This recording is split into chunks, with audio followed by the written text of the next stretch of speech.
নমস্কার, আপনারা শুনছেন সলিল বাগচির ভিডিওতে তারই লেখা কবিতা, তার কণ্ঠে পাঠ। এখন যে কবিতাখানি পাঠ করে শোনাব সেই কবিতাটির নাম গ্রীষ্ম হুতাশন।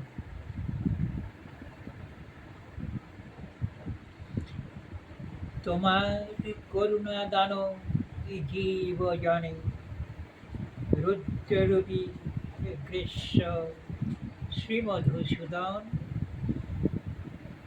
পুরিয়ে অঙ্গার করুণা প্রকৃতি, নিবৃত্ত কর হে তব হুতাশন। অতিষ্ঠ করে তুলেছ জীবন, শুষ্ক রুক্ষ তাপ প্রবাহে। করগ শীতল সিক্ত বারিধারে, ঢালো করুণা শরীর দাবদাহে। এ নরক জ্বালা কেন কিটে দাও, সাজে জীবন স্বপ্ন কল্পনায়।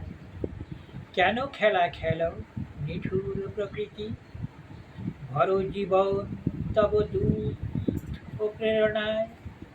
থামাও এবারে, বাঁচাও জীবেরে, যদি থাকে হাতে তব সুখেরও খেলা। জ্বালাইও না আর অমৃত সন্তানে, দেখাইও না আর তোমার লীলা।